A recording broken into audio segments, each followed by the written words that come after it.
Sir Sanjay Chadha हमारे साथ जुड़ चुके हैं। संजय जी, मैं जानना चाहूंगा कि एनसीबी की कार्रवाई को लेकर के जो सवाल उठ रहे हैं, पब्लिक डोमेन में सवाल उठ रहे हैं, लोग भी कह रहे हैं कि भाई आप सेलिब्रिटी स्टेटस चूंकि आर्यन खान का है इसलिए शायद इस केस को ज्यादा तरजीह दी जा रही है। ये 2 साल के हमने आंकड़े गिनाए कि 2017-2018 में किन केसेस के ऊपर काम होना चाहिए था, किन केसेस के ऊपर काम हुआ। तो क्या एनसीबी का जो अधिकार क्षेत्र है या एनसीबी से जो उम्मीदें हैं कि किन केसेस के ऊपर काम होना चाहिए, उसके विपरीत दिशा में काम हो रहा है? मैं इस बात से सहमत नहीं हूं जी। मैं क्षमा चाहूंगा, मैं इस बात से सहमत नहीं हूं क्योंकि ये जो आज कहना इस तरीके से कि उनके नाम के पीछे खान लगा इस वजह से उनको परेशान किया जा रहा है या वो किसी सेलिब्रिटी के हैं, नहीं। देखिए, कानून का उल्लंघन हुआ है और कानून का उल्लंघन अगर हुआ है तो उसके प्रति एक्शन होना बड़ा आवश्यक है। और जहां तक आपने बताया, देखिए, अगर आपने बताया 17,000 के करीब केसेस जो हैं वो रिपोर्टेड हुए हैं जहां पे कंजम्पशन का सवाल था जी। और तकरीबन 300 के करीब केसेस हैं जहां पे सप्लाई का और रैकेट चलने का, जैसा कि आपने जिक्र किया, वो है। तो बिल्कुल सही रेशियो है मेरे ख्याल।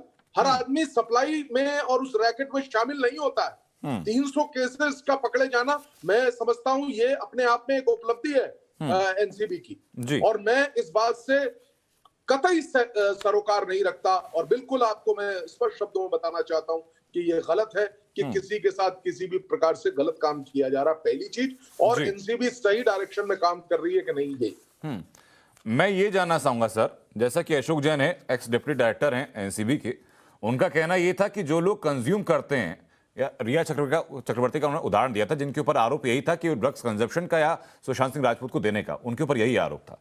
उनका कहना यह था कि हम लोग ऐसे लोगों के ऊपर कार्रवाई नहीं करते हैं।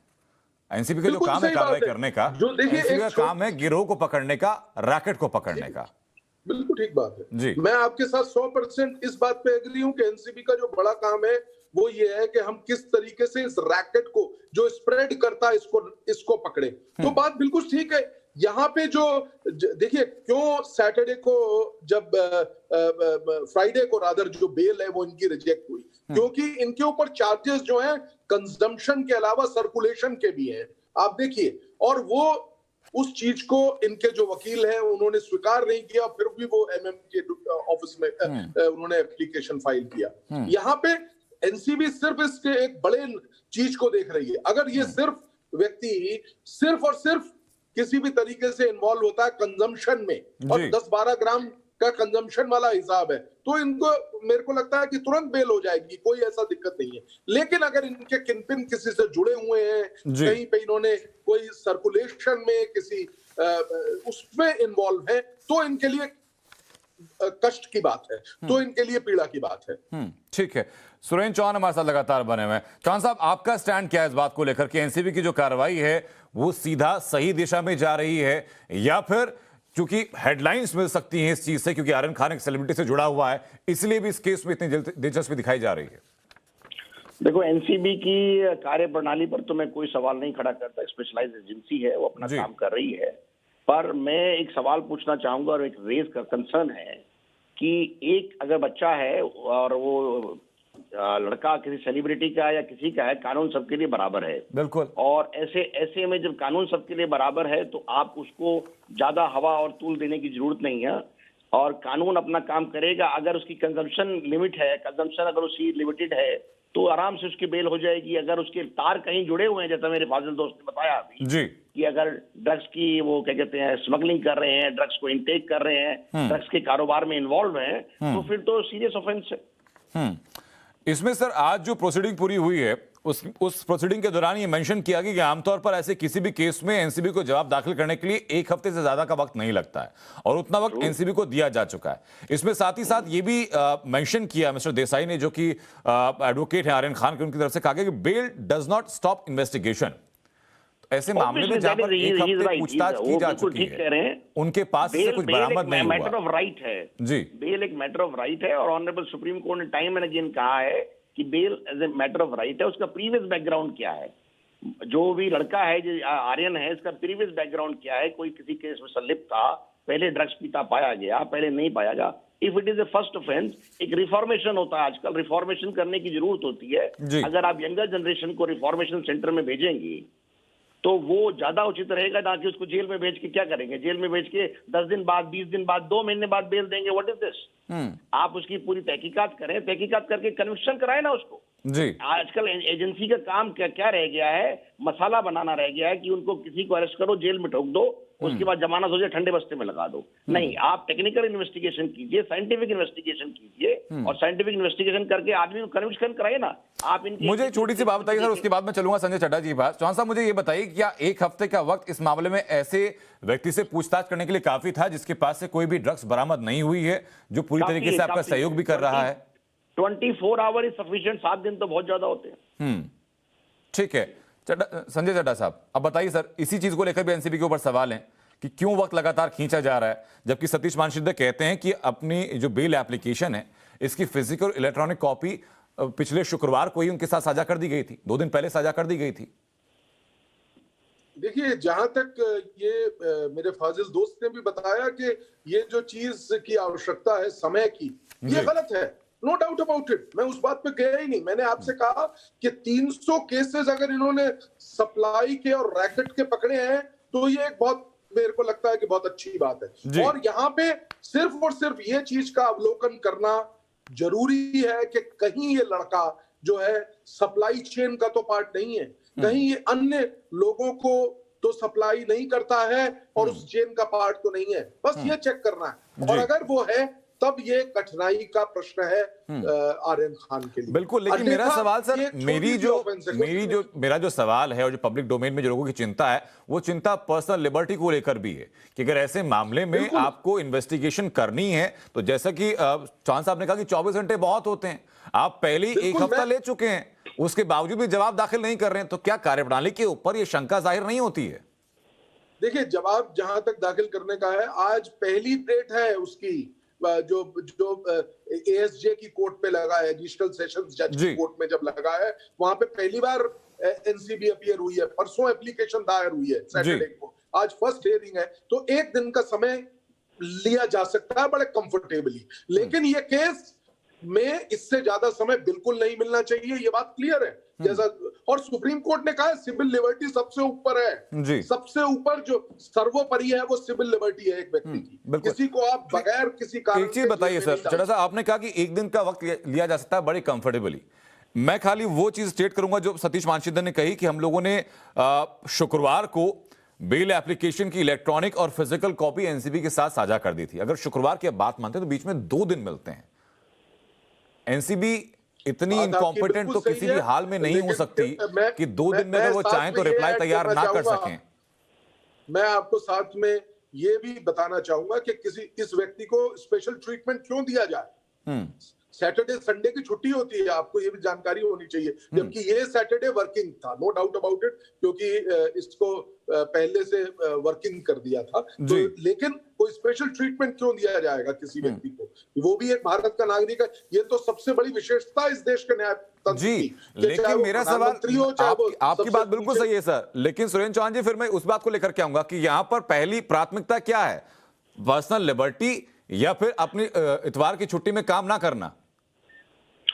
प्राथमिकता है पर्सनल लिबर्टी। अगर पर्सनल लिबर्टी से प्राथमिकता है तो अगर उस दिन काम किया गया होता, जवाब तैयार किया गया होता, तो 2 दिन जो जमानत याचिका पर सुनवाई टली है, ये शायद ना हुई होती, कम से कम सुनवाई आज होती। बिल्कुल दुरुस्त बात है, बिल्कुल दुरुस्त बात है। एनसीबी के ऑफिशियल चाहते तो ये जवाब दाखिल किया जा सकता था। अब वो मुझे नहीं पता क्या क्या उनके कारण रहे हैं, उसमें मैं कोई टिप्पणी नहीं करना चाहूंगा। जी ठीक है सर, लेकिन संजय चड्ढा साहब, एक वकील के तौर पर आप कैसे देख रहे हैं इस चीज को कि ये जो हो रहा है, जो स्टेटमेंट भी दी गई कि भाई बेल इन्वेस्टिगेशन नहीं रोकती है, ये भी कहा जा रहा है कि पर्सनल लिबर्टी का सवाल है। एक वकील के तौर पर अगर आप बचाव पक्ष में रहते हैं तो क्या दलीलें आपके सामने रहती कि भाई अगर देरी हो रही है तो उसके पीछे की वजह क्या हो सकती है? टेक्निकल वजह या जैसा कि परसेप्शन है कि भाई जानबूझकर भी देरी हो सकती है? देखिए, जहां तक सिस्टम की बात है, मैं इस बात से थोड़ा सा मैं भी आहत हूं और मुझे भी दुख है कि ये समय नहीं लगना चाहिए था। 7 दिन से वो व्यक्ति है, और जैसा कि अभी चौहान साहब बता रहे थे बहुत स्पष्ट शब्दों में, एक बच्चे का ये पहला क्राइम है। All these positive factors are there. Now मुझे ये मालूम मैं सरोकार रखता हूं कि हमारे जो वकील साहिबान लोग अपीयर हुए होंगे उन्होंने न्यायालय को इस चीज से बताया होगा, न्यायालय को ये कहा होगा कि देखिए पहले 7 दिन हो चुके हैं, ये समय की अब आवश्यकता नहीं है, ये सारी चीजें रखी होंगी। लेकिन हमको न्यायालय पे और न्याय व्यवस्था पे ट्रस्ट रखना होगा। आज का सिर्फ यही एक बात है, कह के इस बात को मैं पूर्ण विराम लगाने की चेष्टा कर रहा हूं और सोच रहा हूं कि ऐसा होना चाहिए, लेकिन निश्चित तौर पे ये गंभीर बात है क्यों ऐसा हो रहा है, और ये थोड़ी पेनफुल भी है, नो डाउट। ठीक है, अब मैं एक चीज और जानना चाहूंगा सर, क्या इस चीज में रिफॉर्म की जरूरत भी है हम लोगों को? अब कई ऐसे देश है जहां पर कि जो लोग ड्रग्स लेते हैं उनको एक विक्टिम के तौर पर देखा जाता है, यहाँ पर एक्यूज के तौर पर देखा जा रहा है, ड्रग अब्यूज का नाम दिया जाता है, जबकि यहाँ हमारे यहाँ चीजें बिल्कुल ऑपोजिट हैं उसके। अगर कोई ड्रग्स ले रहा है तो उसको एक अपराधी के तौर पर देखा जाता है, ना सिर्फ कानून की निगाह में बल्कि जो सामाजिक जो इमेज है वो भी वैसी बनती है। बिल्कुल ठीक आप कह रहे हैं, और ये बात पे तो कई कमेटियां भी बैठी हैं जिन्होंने इस बात को रिकमेंड किया है कि रिफॉर्म्स की आवश्यकता है, कि जो कंज्यूम कर रहा है और जो किसी भी तरीके से स्प्रेड में नहीं है और बहुत सूक्ष्म क्वांटिटी जो है वो, जैसा कि ये आर्यन का केस है, तो उसको रिफॉर्मेटिव लॉज लगने चाहिए, ना कि उसको जो है कि किसी भी तरीके से कठिन जो है वो लगना चाहिए, क्या कहते हैं कि जुर्माना या इस तरह की चीजें होनी चाहिए। तो ये एक बड़ी स्पष्ट बात है और ये बात पहले से ही चलती आ रही है, जहां पे लोगों ने इस बात को कई बार बताया है और कहा है कि क्यों नहीं इसको रिफॉर्मेटिव वे में किया जाए। ठीक है जॉन साहब, मैं चाहूंगा कि आप दो चीजों को कंपेयर करके अपना पॉइंट ऑफ व्यू दें। पहला बयान है अशोक जैन साहब का, जिसका जिक्र हम लगातार कर रहे हैं, जो एक्स डिप्टी डायरेक्टर रहे एनसीबी के, जो कहते हैं कि हमारा काम ऐसे लोगों को पकड़ना नहीं है जो कंज्यूम करते हैं, बल्कि रैकेट पकड़ना है। दूसरी तरफ आप देखते हैं कि एनसीबी की जो फिलहाल की कार्रवाई चल रही है, ना सिर्फ इस केस में बल्कि कुछ दिन पहले बॉलीवुड से जुड़ा हुआ एक और केस सामने आया था, जहां पर बहुत सारी अनगिनत बॉलीवुड सेलिब्रिटीज को समन किया गया था उनके व्हाट्सएप चैट के आधार पर, या किसी ने किसी का नाम ले दिया उस चीज के आधार पर। तो क्या दोनों चीजें विरोधाभासी नजर आती हैं आपको, जो अशोक जैन साहब कह रहे हैं वो चीज और जो एनसीबी कर रही है? देखो, दोनों चीजों का अपना अपना एक स्टैंड है। एनसीबी जो कार्य कर रही है, एनसीबी अपने डोमेन में काम कर रही है, एनडीपीएस एक्ट के तहत काम कर रही है, ऑल ओवर इंडिया काम कर रही है। उसको ना चाहते हुए मैं बताना चाहूंगा, इस पर्टिकुलर केस में जो आर्यन खान का केस है, क्रूज में उन्होंने किसी को पकड़ा है, तो पहली बात तो एनसीबी का बड़ा क्वेश्चन मार्क लग जाता है कि भाई ये जो ड्रग्स आ क्यों रही है, कहां से आ रही है, आप उसके लिए प्रिवेंटिव काम क्या कर रहे हैं? आप ठीक है ना, उसके लिए प्रिवेंटिव काम कुछ नहीं कर रहे हैं। दूसरी चीज क्या है, आप एक कंज्यूमर आ गया, आपकी मार्केट में ड्रग्स आ गई, मार्केट में ड्रग्स आते ही आपकी इंटेलिजेंस क्या काम कर रही है, और जब आपको इनपुट मिल गया जहाज में कि वही क्रूज में बच्चे ये ड्रग्स ले रहे हैं, तो इसमें मेन इनका किंग पिन कौन है?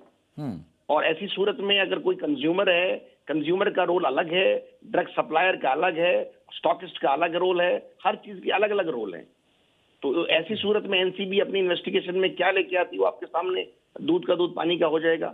बहरहाल आर्यन का जो बेल मैटर है उस पे न्यायालय को सुनिश्चित करना चाहिए कि इसका फर्स्ट टाइमर है, देखिए उस पर लीनियंसी देखनी चाहिए ऐसे मामले में। जी, तो क्या कोर्ट के इंटरवेंशन की जरूरत है एनसीबी की कार्रवाई को लेकर सर? नो, कोर्ट की कोई intervention at this stage court की इंटरवेंशन होती भी नहीं है, ना ही जरूरत है उसकी। आज का बेल मैटर है, बेल में बेल दे दीजिए, अगर बेल नहीं देनी है आप उसको ऑर्डर पास कीजिए। Thank you very much. जी ठीक है सर। एक छोटा सा कमेंट सर मैं और जानना चाहूंगा चड्ढा साहब आपसे, वो ये कि इस टाइम को क्या आप जस्टिफाइड मानते हैं, जितना टाइम इन्वेस्टिगेशन के लिए एनसीबी ने लिया, या फिर और जो टाइम 2 दिन और बढ़ाया गया अपना जवाब पेश करने के लिए? मेरा ख्याल है कि ये जो समय है मैं इसको जस्टिफाई नहीं मानता। आज एनसीबी को परिपक्वता के साथ, जैसा कि बताया, ये जो फर्स्ट टाइमर ऑफेंडर है इसके लिए जवाब दाखिल करना चाहिए था, और कोर्ट को भी जो है अगर देना ही था समय, मतलब हमने देखा इस चीज को, चौहान साहब इस चीज को अप्रिशिएट करेंगे, सुबह अगर कोर्ट करने को तो 1 दिन का समय दे दीजिए आप, नंबर 1। नंबर 2, इवन शाम को भी उससे बात की जा सकती थी कि आप शाम को रिपोर्ट दाखिल करिए, लेकिन उड़ गया सारा। जी तो कहने का सिर्फ भाव यही है, ये जस्टिफिकेशन नहीं है मेरा मानना। जी, मैं एक चीज और जानना चाहूंगा सर, जो स्पेशल पब्लिक प्रोसिक्यूटर हैं एएम चिलमलकर, आपने इस पूरे जब डिस्कशन अंदर रहा, जो अपने पॉइंट्स रखे गए उसके दौरान उन्होंने शुरुआत में बोला कि हमें कम से कम 1 हफ्ते का वक्त और चाहिए जवाब दाखिल करने के लिए, लेकिन जैसी आपत्ति दर्ज की गई तो वो समय 5 दिन घट करके सीधा 2 दिन पर आ गया था। तो अगर कोर्ट के अंदर with in a course of 10-15 minutes, 10-15 minute के अंदर में 5 दिन घट जा रहे हैं, तो ये क्या दर्शाता है? मतलब आम लोग जब इस प्रोसीडिंग को पढ़ेंगे या देखेंगे तो समझेंगे, उनके सामने क्या इमेज प्रोजेक्ट होगी? देखिए ये दुखदाई बात है, पहली बात। नंबर दूसरी बात क्या होता है कि एक साधारण प्रैक्टिस बनी हुई है किसी भी तरीके से, ये दर्शाता है माइंडसेट ऑल्सो। क्या डिलेइंग प्रैक्टिस है सर? ये कितनी क्या गलत डिलेइंग बात प्रैक्टिस है?